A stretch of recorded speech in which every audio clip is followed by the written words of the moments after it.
Dhanyavad. The next speaker is Vandana, Chavan. Thank you, sir. At the outset, sir, let me thank the chair and also, of course, the Honorable Member Tiruchi Shivaji for having taken up this topic for discussion. I think climate change is such a topic which challenges the very existence of humankind. So, earlier when we talked about climate change, say around the 2000s, whenever we spoke about about climate change, we thought something is happening at the North and South Pole. The polar bears, the penguins there are getting displaced. We really didn't ever feel that it's going to reach our country, it's going to reach our cities and our doorstep. So today, each one of us realizes it's not only our country, our state, our homes, our cities that are seeing the impacts of climate change, sir. So we know when the North and South Pole glaciers were melting, actually it was a red alert for all of us. We didn't realize that when the glaciers melt, the water comes into the seas and the sea level rises.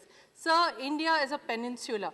We have several little islands around the country. So when we see back in history, we didn't even realize that people who are fishermen, vulnerable community, were moving inside into the mainland. In fact, if we saw Animal Planet Discovery Channel or National Geographic, we saw several people, fishermen, who said, there it was where our city or our village was, and now it's under the sea. So we did not realize that in 2008, we lost an island called Lochara.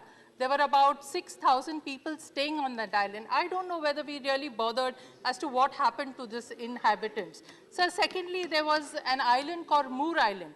At every bilateral talks of Bangladesh and India, there were issues on ownership. Who owns it, India or Bangladesh? But it was ultimately nature who took the decision, and Moor Island is not there anymore. So today we see that the IPCC also says in a very recent report based on NASA statistics that 12 cities of India along the coastline are going to be submerged in water by the end of this century. This is serious, sir. So we all see that storms have increased. On the eastern coast, there used to be several storms hitting Orissa, Andhra Pradesh. But on the western coast, sir, we had never heard of storms. In the recent past, sir, 4 or 5 years, we see strong storms hitting the western coast also. So also torrential rains and cloudbursts. Never heard of it before. Sir, the agricultural crop a standing crop gets devastated. Not just this, we have seen the cities have been flooded. So many cities have been flooded. If I don't want to list them, but all of us have borne the brunt, sir. Heat waves, 49 degrees centigrade temperature in Delhi. I never heard of, sir. And therefore, all these things, disease, dengue, chikungunya on the rise, displacement of people.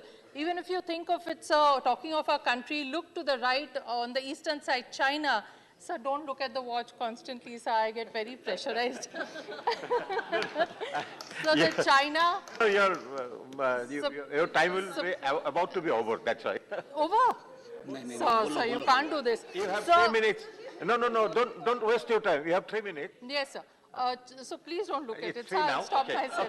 On the right-hand side, sir, China, we know the Yangtze River was completely dry. On the left-hand side, Pakistan, 2/3 of Pakistan was underwater, sir.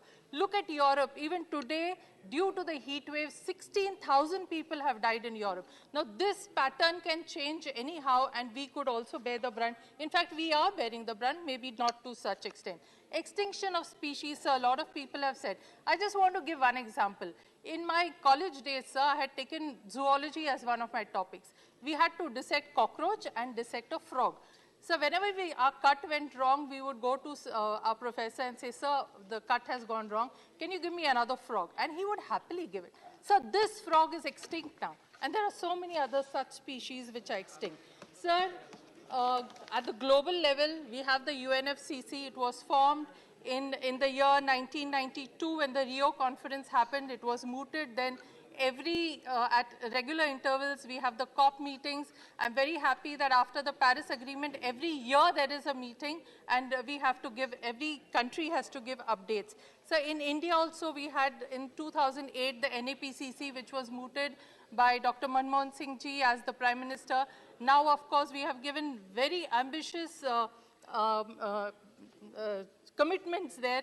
And in fact, we have, as far as renewable energy is concerned, we have excelled our commitments. I would have liked to congratulate the government, but you are looking there, sir, so I'm going to stop.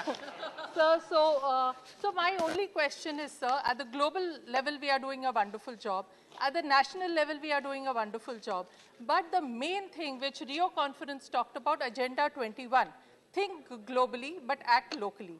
Sir, if we have to really make a difference and address climate change, the action has to be at local level. Unfortunately, none of the local self-governments are equipped enough, sensitized enough that there lies the solution.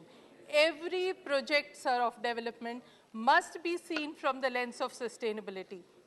Few months back, sir, the city which I come from, Pune, sir, give me 5 minutes, sir. 2 minutes.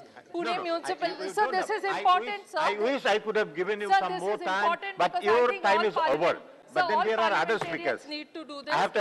Sir, I have to. I had a talk with the engineers of the municipal corporation, sir, topmost ones, but unfortunately none of them were sensitized on what is climate change and how they need to. So my appeal, as Britash ji said, that it's not the work of just one ministry, it is the work of several. And my last point, sir, I think we also owe a responsibility. I'm the team of former Vice President Al Gore of America. It is called the Climate Reality. And during his sessions, we have been mandated that every day we talk to at least 10 people on climate change and sensitize them in some way or the other over tea or coffee. I think all of us as parliamentarians need to do that. Yeah. And secondly, sir, you're constantly looking at the time, so I'm getting very disturbed. You had 3 minutes, you spoke 6 minutes. I wish I could have given more time because I love listening to you. Please, please conclude now. This is very important what we should do. I would like to make an appeal, sir, to appeal to all the parliament, all my colleagues here, that we must all see the film of Greta Thunberg. This girl in 2018 was 15-year-old. She sat outside on every Friday of the Swedish parliament and she made her parliamentarians think about how we need to address climate change. She was not put in the jail, sir, for doing this, but she was called by the United Nations to address all the leaders of the country. And she says, she makes an appeal to all of us who are in decision-making positions that why are you snatching my future? Please, please. Do see these films on YouTube. I'm sure it will inspire each one of us that we owe a responsibility to the future generation because we have leased out the future from them. Thank you, sir. Sri Ram Gopal Yadav, Professor Ram Gopal Yadav.